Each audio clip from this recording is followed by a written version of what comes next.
우리 이제 창세기 18장 말씀은 새 천사가 등장하죠. 방문객이. 그래서 저번에 말씀드린 것처럼 이스라엘의 전통에 그들은 유목민으로 하나님께서 인도하시지 않았습니까? 그래서 나그네 대접과 또 기업 물음에 대하여 우리가 말씀을 나누었습니다. 네, 이스라엘 전통에서 이 나그네 대접과 이 기업 물음은 굉장히 중요한 그들의 관습이고요. 또 이렇게 허락하신 이유는 바로 예수 그리스도의 구속사랑 일치하기 때문입니다. 네, 특별히 18장에는 이 새 천사가 부지불식간에 나왔잖아요. 여호와께서 마므라의 상수리 나무들이 있는 곳에서 아브라함에게 나타나시니라. 그렇습니다. 바로 여호와 하나님께서 먼저 우리에게 나타나시죠. 우리는 내가 의롭고 내가 예수님을 찾고 또 내가 믿음이 좋아서 내가 하나님을 믿고 예수 그리스도를 믿고 이렇게 신앙생활한 것 같지만 모든 동기는 먼저 나를 만드시고 창조하신 여호와 하나님께서 이렇게 아브라함을 찾아오셔서 말씀하시듯이 저와 여러분을 찾아오신 줄로 믿습니다. 그래서 우리가 이제 저번 주까지는 5절까지 이렇게 말씀을 드렸잖아요.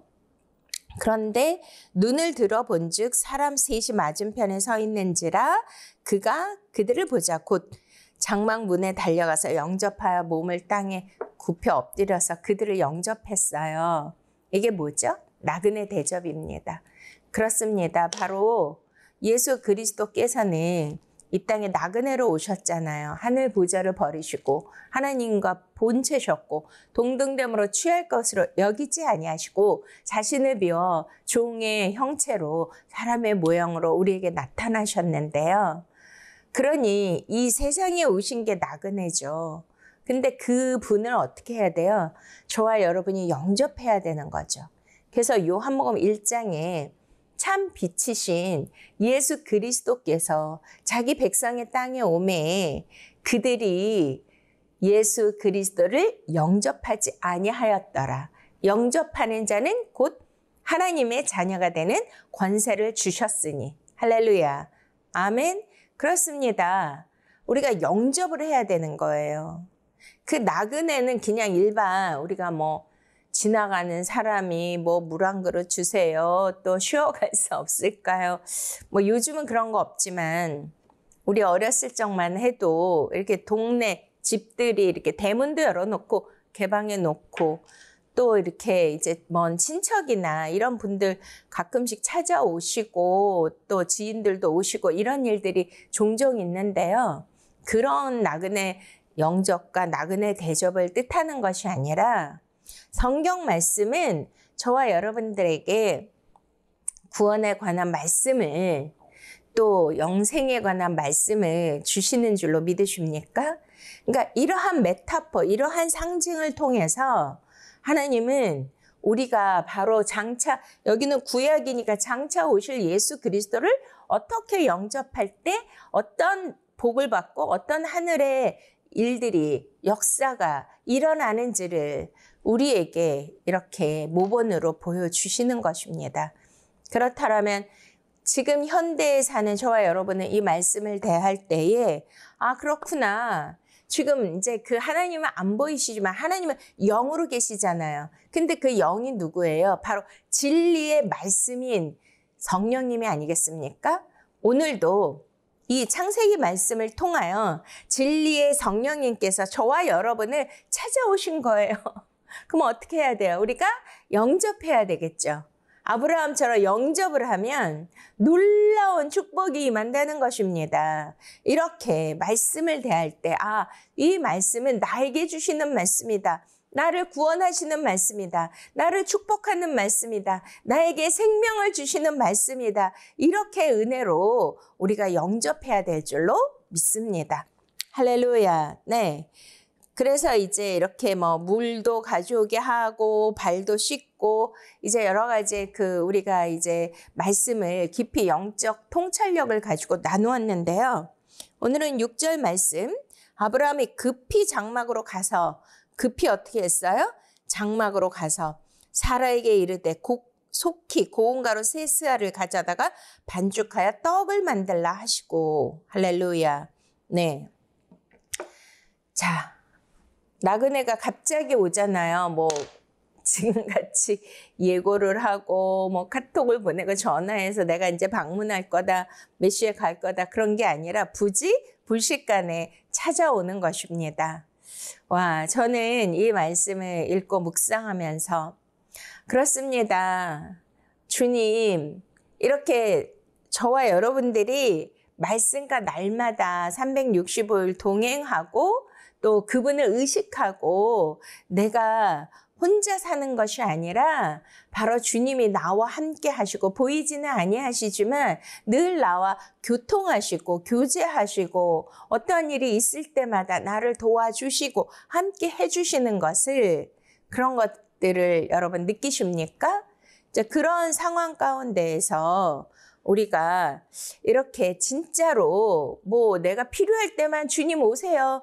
내가 또 어떠한 위기 상황이나 문제를 해결받고 싶을 때 그럴 때만 주님 나를 도와주시옵소서, 그러는 것이 아니라 날마다 그분과 친밀한 교제 속에 있을 때에 내가 뭐 내 할 일, 내 또한 여러 가지 분주한 일에 몰두해 있으면 우리가 주님을 인식하지 못하지만 항상 그분과 함께 있음을 내가 믿는다라면 이렇게 어느 날은 또 어떤 때에는 와, 주님이 진짜 나와 이렇게 친밀하게 가깝게 또한 나와 대화를 나누고 또한 나와 교제하기를 원하시고 나를 방문해 주시고 이런 것들을 우리는 일생을 살면서 매 순간마다 이거를 깨어나셔가지고 이 의식이 있으셔야 돼요.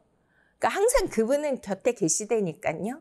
항상 저를 불러주시고 찾아와 주시고 나와 대화하고 싶어 하시는 거예요. 우리가 창세기 에덴 동산에서 그 에덴은 기쁘고 즐거운 곳인데 하나님 아버지와 함께 살았잖아요. 그러니까 늘 그 에덴이라는 곳은 어디에 장막이고 또 성전이고 하나님의 집인 줄로 믿으십니까?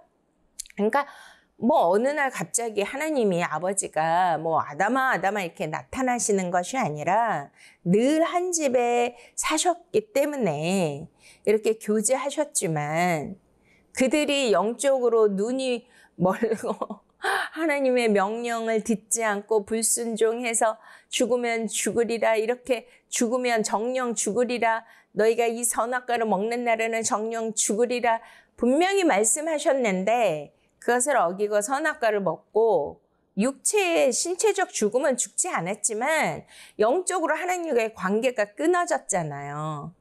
그러니까 어느 날 갑자기 죄 지어서 숨었잖아요. 보니까 벗은 거예요. 그래서 벗은 줄로 알고 두려워서 숨었나이다, 이렇게 아담이 고백하는데요. 하나님 아버지께서 날이 서늘할 때 아담아 내가 어디 있느냐 이렇게 부르시잖아요. 근데 뭐 그렇게 찾고 또 어디 있는지 모르시고 그런 상황은 아니거든요. 항상 같이 계셨고 항상 대화하고 계셨고 항상 그분을 의식하고 느끼고 계셨는데 함께, 그쵸? 동행. 이해가 되십니까? 동행이 뭐예요? 할라크. 함께 느끼고 함께 대화하고 함께 모든 것을 공유하고 함께 호흡하고 보폭을 맞추고 같은 리듬, 같은 생각, 한 영. 무슨 얘기인지 이해가 가시죠? 왜냐면 성령님은 바깥에 계신 게 아니잖아요. 바깥에 계신 분은 누구 성령님이라고 그랬죠? 에피 성령님. 우리 위에 upon. 근데 그 성령님은 어디 들어와 계셔야 돼요? 우리 안에. 엔 성령. 그러니까 안에. 그래서 너희가 성전인 것과 거룩한 성령님이 거하시는 줄 알지 못하느냐? 우리 주님 말씀하시죠. 그러니까 지금은 하나님은 영으로서 진리 성령의 말씀으로써 저와 여러분 안에 들어와 계신 줄로 믿으십니까? 그러니까 항상 그분을 의식해야 되고 느끼셔야 돼요.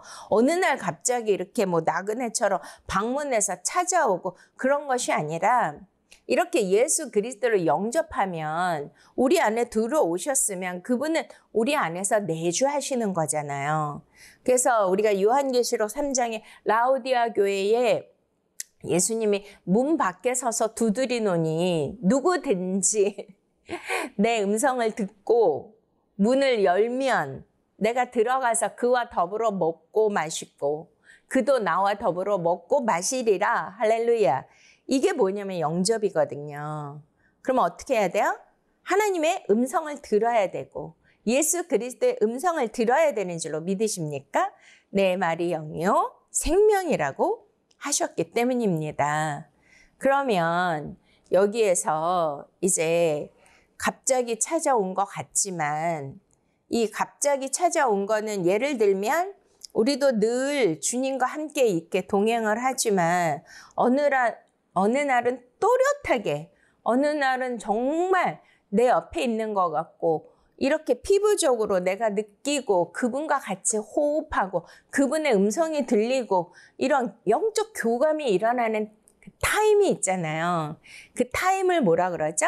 성경에서는 카이로스 시간이라고 합니다. 하나님의 때, 하나님의 시간. 할렐루야. 그래서 여기에서 아브라함이 급히 장막으로 갔다. 이 뜻은 뭐예요? 장막이 계속 나오죠. 그 장막은 하나님의 집입니다. 하나님의 집.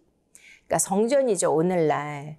그러니까 아브라함은 마치 선지자이고 제사장 같은 그러한 역할로 우리에게 보여주고 계시잖아요. 그렇기 때문에 여기에서 장막에 가서 사라에게 이르되 속히 고운 가루 세 스아를 가져다가 반죽하여 떡을 만들라. 이제 나그네 대접을 하기 위함이지 않습니까? 그러면 그 나그네는 여기서 3명 또 곡식 세 스아 계속 3이 나오는데 우리가 얘기했잖아요. 3은 하늘의 숫자이고 성부, 성자, 성령 하나님. 그러니까 하늘의 숫자인데 예수 그리스도께서 십자가에 죽으시고 며칠 만에 3일 만에 부활하셨습니다. 그래서 성경에 보면 3일길, 3일밀, 사흘 후에 이렇게 나오잖아요. 그러니까 3이라는 숫자는 영적인 그런 저와 여러분들에게 그런 십자가의 구속과 또한 부활을 가리키는 하늘의 수고 영적인 숫자인데요. 이렇게 계속 이제 세수와 곡식 세수와 그러니까 이거는 이제 구약 때는 제사를 지냈는데 뭐 동물 제사만 지낸 것이 아니라 이렇게 고운 가루 곡식을 가지고 또 하나님께 드리기도 하고 또 우리가 이제 여기도 장막이잖아요. 그래서 모세 때는 성막이잖아요. 성막. 왜냐하면 나그네 생활이기 때문에 솔로몬 임금 때 막 정말 엄청난 그 돌로 이렇게 예루살렘 성전을 지었지만 그 전에는 우리에게는 이 세상에 지금 살고 있는 이 현상계가 바로 어떤 세계예요? 어떤 인생이에요? 여기가 영원한 정착지가 아니라 잠시 텐트 치고 사는 지나가는 인생. 그래서 광야 교회라 그러잖아요. 우리가 살고 있는 현실 세계가. 광야 교회이기 때문에 텐트인 거고 장막인 거예요. 접었다 폈다. 그래서 모세 때 하나님께서 이 장막이라고도 하고 성막이라고도 해요. 그리고 또 회막이라고도 하거든요. 이렇게 이제 단어들이 명칭이 여러 개 있기 때문에 그래서 아무튼 장막하면 성막 이렇게 생각하시면 되고 성전의 개념으로 생각하시면 됩니다. 이해가 되시겠습니까? 그러면은 이제 성막에 마당뜰이 있고 번제단이 있고 그 다음에 이렇게 텐트로 성소를 이렇게 지었잖아요. 그럼 그 성소에 들어가면 성소에 분향단과 메노랍, 촛대 그리고 떡상이 있고 그리고 휘장이 쳐져 있고 맨 끝에는 지성소가 있죠. 언약궤, 법궤가 있는. 그러면 그 안에 이제 제사장들이 그 물두멍에 손을 씻고 손발을 씻고 들어가서 그래서 여기에 뭐를 했어요? 발을 씻었잖아요. 그러니까 발을 씻는 거는 손발을 다 씻는 거거든요.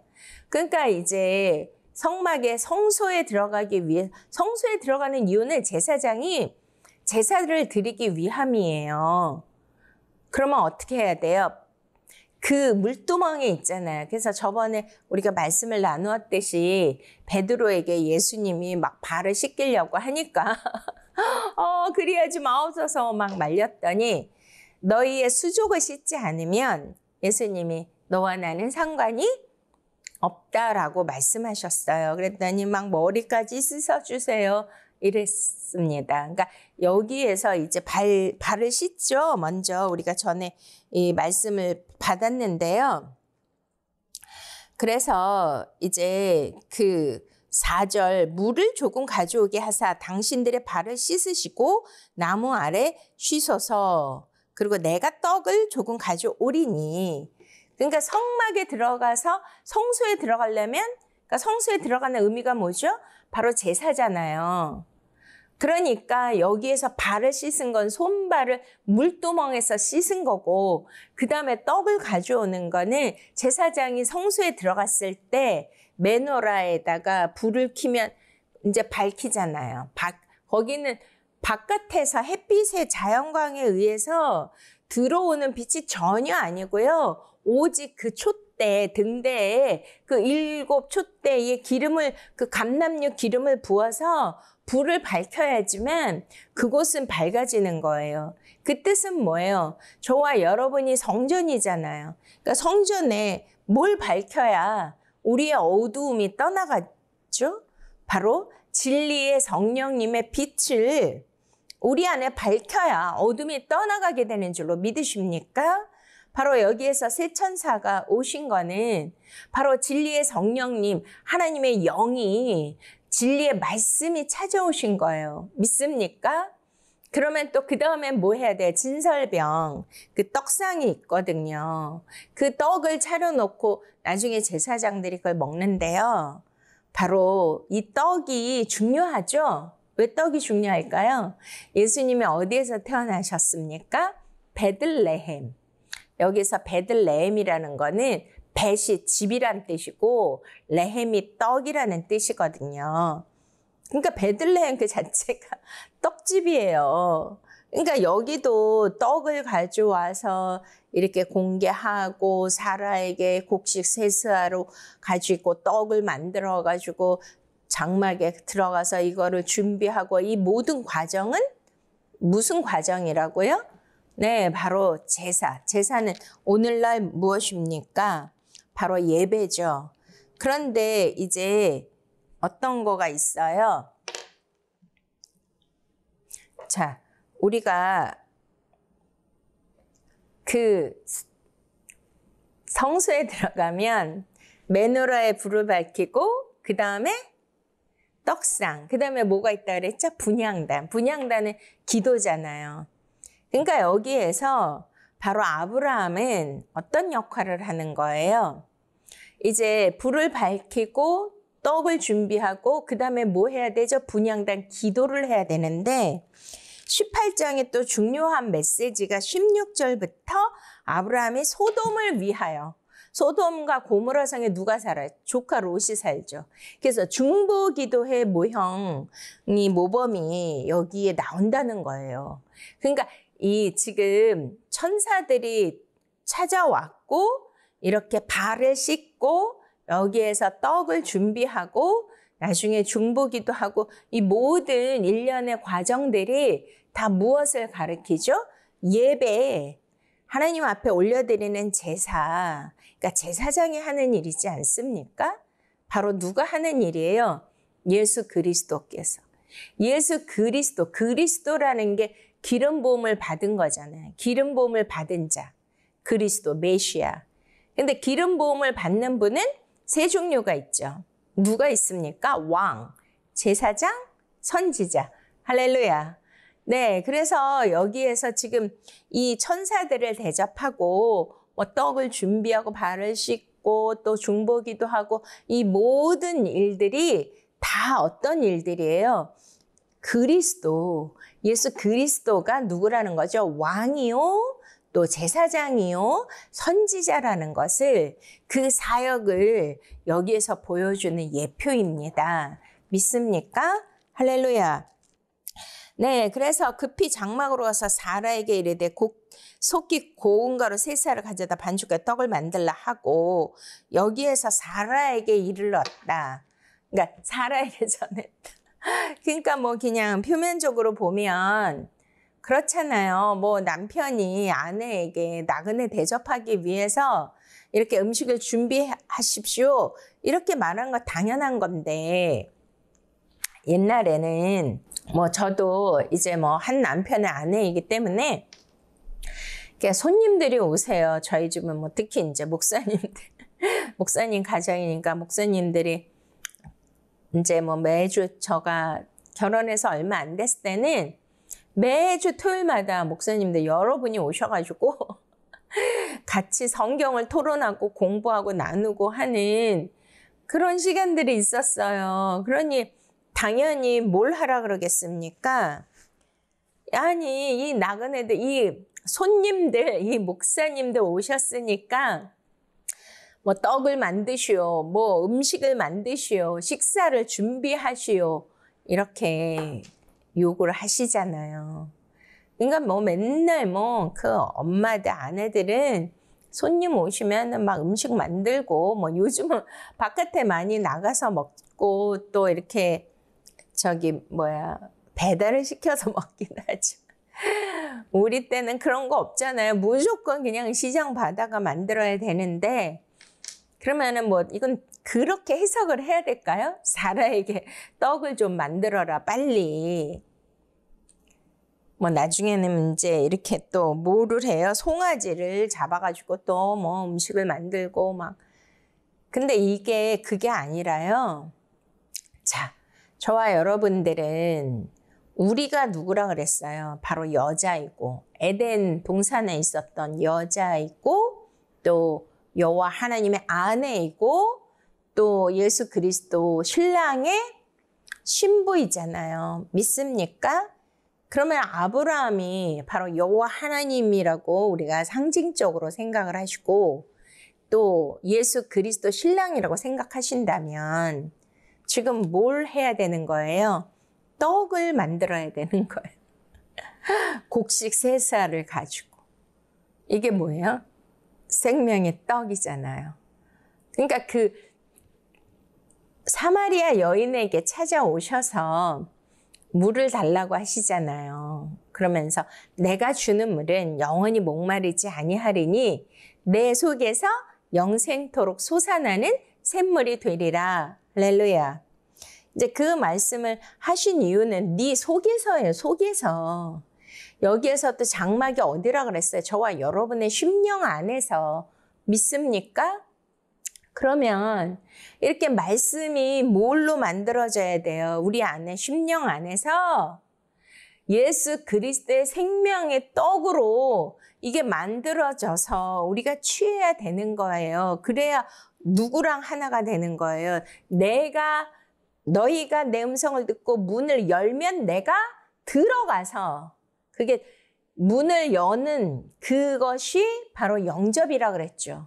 그럼 누가 들어오십니까? 생명의 떡이신 진리의 영이신 성령님이 우리 안에 들어오셔서 더불어 먹고 마시리라. 할렐루야. 그러니까 우리 안에서 곡식이 이렇게 막 계속 들었던 그 말씀이 가루들이 다 이렇게 반죽이 되어져 가지고 생명의 떡으로 만들어지는 것은 우리가 영접을 해야, 할렐루야.